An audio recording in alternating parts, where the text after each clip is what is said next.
We got one more guest here for this Wednesday edition of Bang the Book Radio. That is Wes Reynolds, at Wes Reynolds, and the number 1 on Twitter. Wes, how's it going today, man? Hey, Adam. Good morning. How are you, sir? Doing very well, buddy. Time as always, man. Thank you so much for joining us. And let's go ahead and keep that college basketball train rolling here. And let's talk about some general conference tournament betting tips.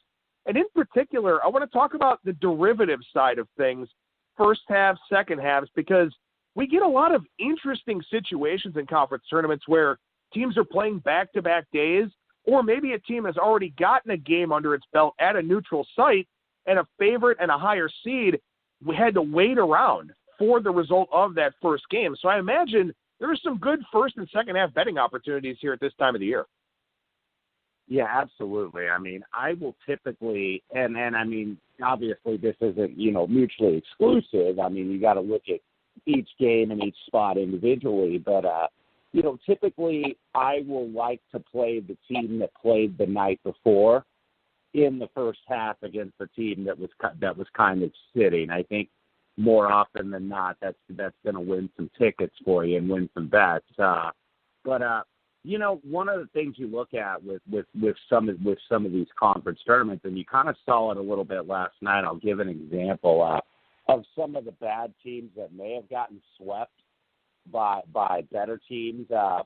For instance, in the Big South, you had 2 of the 3 really, where you had who was a big dog. They were the worst team in the Big South this year, and also Longwood, who both easily covered their first halves last night.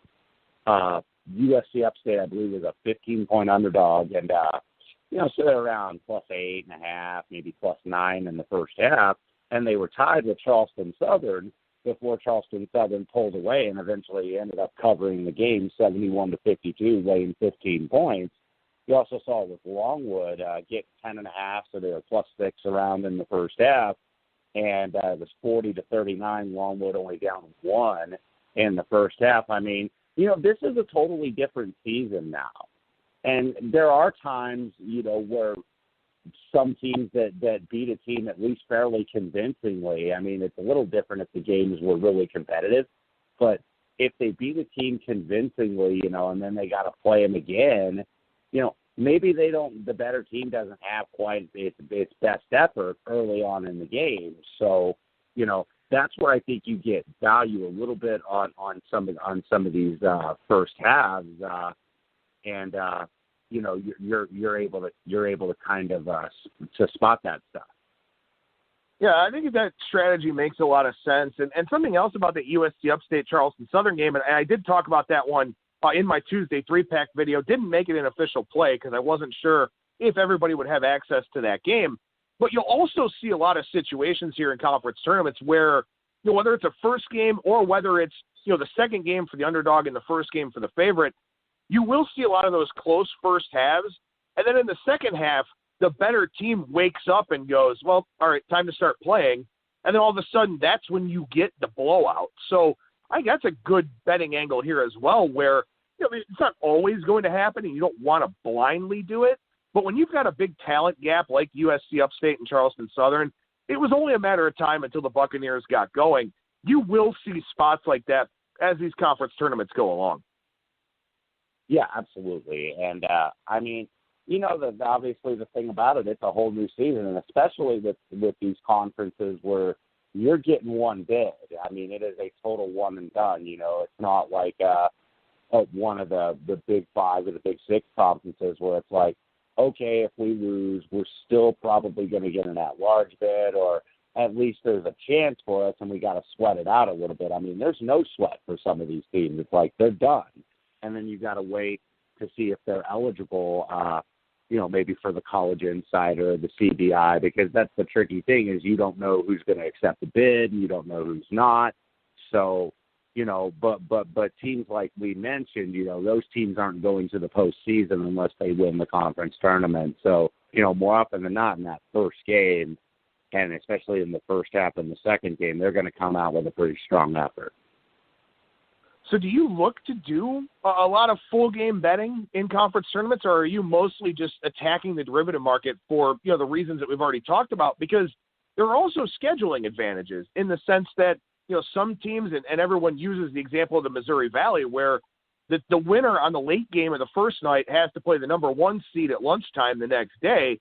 There's a lot of scheduling advantages for the higher seeds here as well. So do you find yourself focusing mostly on derivatives, or will you play some full games as well?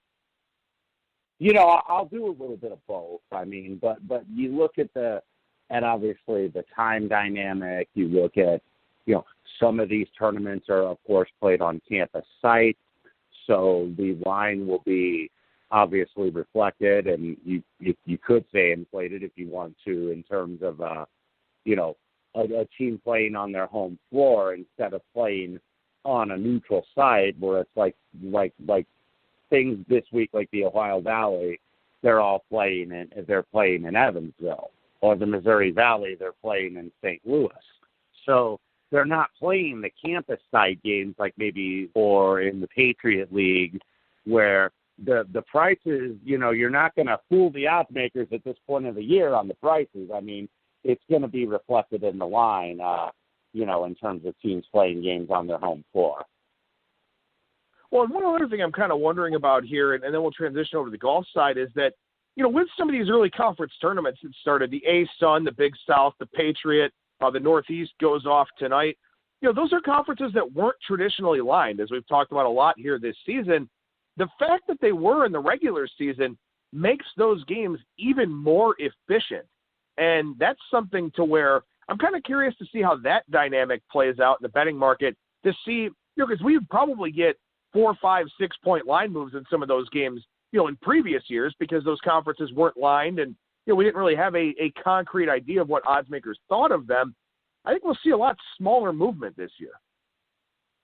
Yeah, I think so too. And I mean, most of the Vegas shops, and we've talked about this in the past, only a couple of them really had these tournaments line, or these conferences line, the extra conferences. But now that they're conference tournaments, now that least is going to be on television, whether it's one of the ESPNs or, a Fox or one of the CBS networks, where every championship and even some semifinals, whether it's ESPN Plus or on a digital platform, you're going to be able to find these games on television. So, now a lot of these books are going to get involved and actually put prices on these leagues, and the offshore clearly has been doing it all year. So, yeah, you're not going to see, I don't think, as much movement as you would have in years past. I guess I lied. I guess I'll ask you one more college basketball question, and if you've got to bail early on the golf segment, just let me know. I understand, because we ran a little bit long with that first segment. But as far as the conferences that haven't started their conference tournaments yet, a lot of major conferences here. What are you looking at from those as they wrap up the regular season this week? Yeah, I mean, I think you're looking you can find some little spots. I mean, for these teams that are jockeying for seeding, including some of the teams that may have been an at-large. You kind of saw one last night in the Mountain West where it looks like Utah State, at least if I were making the ultimate decision, but it looked like Utah State with that win over Nevada might have played their way in as an at-large, beating Nevada on Saturday. Well, then they go to Colorado State, and Colorado State actually led a bulk of the game, and credit to Utah State for getting a win in overtime in a very tough spot, but, never covered. The line went up to 8, and Colorado State's clearly had a down year, but they were clearly going to be up for Utah State. And, and have all that emotion after you beat Nevada and then come back, and have to go on the road. So, I mean, these teams are jockeying for position, obviously. I mean, they want to win the regular season title. But I think so much in the media, and even in some of the bettors, has been put on the NCAA tournament, March Madness this and March Madness that they think that, winning the regular season conference or winning the conference tournament, even though you're going to be an at-large bid, it is not a big deal. And it is a big deal. I mean, it's a chance to, leave a banner and leave a trophy and be able to, you watch college basketball all year and they'll show little segments, hey, the conference champion from 20 years ago or whatever, and they'll come back for little reunions and get introduced, and the crowd will applaud. And, I mean, it does matter, I think, more than maybe we give it credit for. Well, and I think senior day, a more emotional thing in the small conferences because you've got fewer one-and-dones, fewer guys leaving early for the NBA or if they decide to go play in Europe or whatever else. A lot more upperclassmen in the small conferences. But as we get into senior days here in the ACC, the Big 12, the Big 10, the Big East, stuff like that, does it matter less to you? Does it take on kind of a different connotation? It's a little bit different because, I mean, if you look if you look at last night, you know, Duke's senior day was basically like freshman day because these kids are all going to make themselves eligible for the draft and they're all going to leave. So, I mean, but these days, I think, you know, when I've talked about senior day here before, they're not uplifting days. They're very melancholy days, as we've discussed. And, you know, maybe it's not as much, you know, at Duke, even though, like, Duke is a really special place. But, you know, when you've only been a year there, that's such a less amount of time to get entrenched in the culture and really gain a knowledge of the history. And what you're finding when you see these kids that leave early for the NBA and they come back on All-Star break or their team happens to be in town or near where their college team is playing, they seem to get it more maybe a little bit when they leave. Rather than when they're there and in the moment where they appreciate the tradition and they appreciate the history, et cetera, et cetera. So, you know, I do think senior day for especially teams with a lot of seniors, especially at a program where you've accomplished something where it's like, hey, we've been to the NCAA tournament 2 or 3 straight years out of, you know, the small school conference or whatever. You know, so we've actually accomplished something here. So this being our last game, you know, really hits you a little bit harder than maybe it will with a team that has a lot more talent, has some 1 or 2 and done. All right, so as we transition over to the golf side for a couple of minutes, you've been very good to me. You've been very good to me regarding segments here on Bang the Book Radio. So I definitely want to make sure that I acknowledge the fact that you've got something new going on the radio side on your end as it pertains to golf. Yeah, we do, and I actually neglected. This kind of came together at the last minute. I actually neglected to promote it last week, but I appreciate the opportunity to do so now, Eastern time. We have a show on the Vegas Stats and Information Network, and that's at Sirius XM 204 and Fubo TV. You can also see it on vsin.com called Long Shots, and it is myself and Braden Cannon, who is known as at Las Vegas Golfer and was part of the Son Suchi group that won the Westgate NFL Super Contest several years ago, and also Matt Humans, who is our editor at VSiN, and people have followed Matt a long time. He covered sports for the Las Vegas Review-Journal before going to VSiN, and he's at Matt Humans 24/7. And we talk golf for an hour, and we talk futures, we talk betting. We usually will have a guest. We'll recap the previous week and, you know, kind of talk about the different tournaments.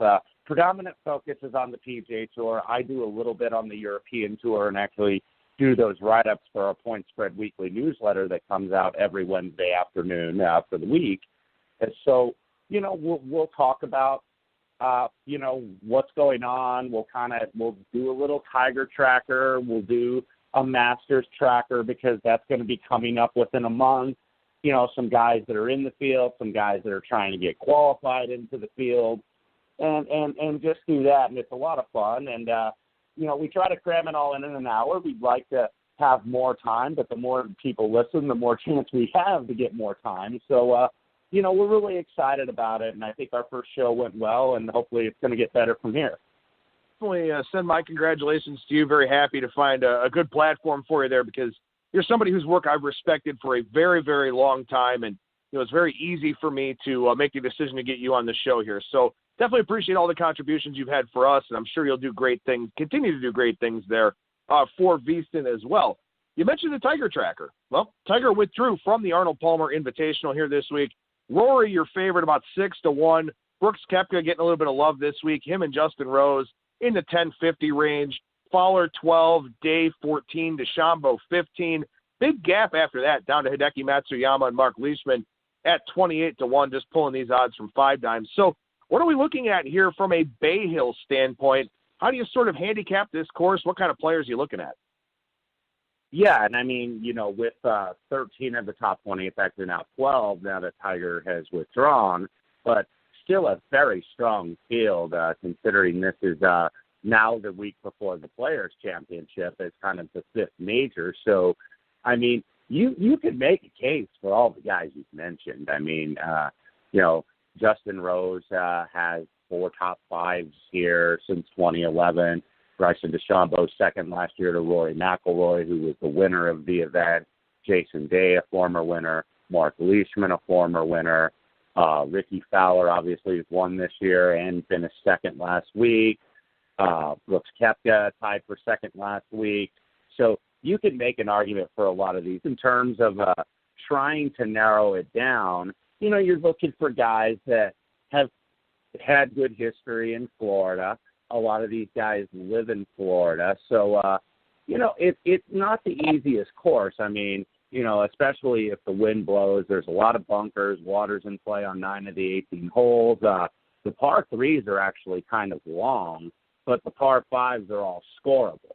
And, Arnold Palmer designed the course and lived at the course. So, par 5s are going to be a premium, but the guys I landed on this week were a little bit down the board. I did take a shot with Matsuyama at 28-1, and he's a guy I like to bet that's kind of disappointed me, but his ball striking is just so good. And if he could get the flat stick going, I think, he's a guy that's going to fare well. And, I mean, he just hasn't been able to bust through the door recently. And, I mean, if you look at his form, I mean, he's got like one top 6 here a couple years ago. But, I'm kind of ignoring a little bit of maybe some of the form guys. I don't know if it's to my peril. Henrik Stenson, who lives at Lake Nona, has great form here, but I don't know about his injuries. I mean, 4th, miscut, 3rd, 2nd, 5th, and 8 his last 6 times here. So I can certainly understand why people would want to pick him. But, I mean, I think he has some injury issues, and I'm just not sure what to make of him. I took a shot also with Ian Poulter, who, if you look at his form, hasn't had a lot of success here, but his last 4 events, 3rd, 6th, 3rd, and 6th this year. So, Poulter's a smart guy in that he's 43. He knows, I think, what weeks to play. And when you get a little bit older like that, we saw that with Phil talking about how he might skip the Players' Championship. You've got to try to hunt for wins as much as you can. And you're going to not just play every week just to play and hope you get a win. You're going to be very selective with your scheduling. So, that was a little bit of sign for Poulter, who lives in the area. Also, like Tommy Fleetwood, has not really shown, I think, what was expected of him so far this year, but the year's still young. I mean, we're just in the second week of March, and just starting the second week of March here. So, I think he's a guy that's been bet a lot in the Masters. I mean, and if you talk to some of the bookmakers around here, they got a lot of tickets on Tommy Fleetwood thinking this is the year he's going to break through. So he was a guy I certainly liked. In terms of a long shot, I'll mention, because unfortunately I hit a future last week, fortunately, but I didn't mention on our show last week with Keith Mitchell. A guy I'll say that's a triple-digit to one shot maybe to look at is Patrick Rogers, who finished 7th here last year, played very well at Riviera, probably played better than his finish indicated. I believe he ended up like 12th or 13th or something like that, but he was on the front page of the leaderboard and made the cut last week, so he comes in with a little momentum, was 7th here last year. You can get him about 125, 150 to 1. So, I mean, this is, as stacked as the field is up top, this is still a pretty wide open field. You can make a case for a lot of guys. So maybe, don't be afraid to maybe take one chalky guy, but don't just load up on the chalky guys.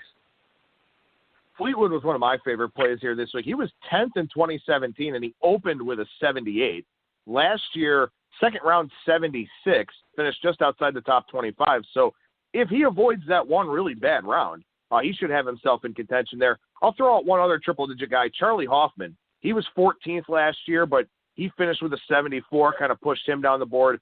Tied for second 2 years ago. That's my triple-digit shot. So maybe one of those will come through here for our show listeners. But Wes Reynolds, at Wes Reynolds, and the number 1 on Twitter. Make sure you check out that golf show on VSiN against SiriusXM 204. Wes, congratulations for the show, man. Thank you so much for joining me. We'll talk to you again next week. Thanks again, Adam. Always a pleasure, sir.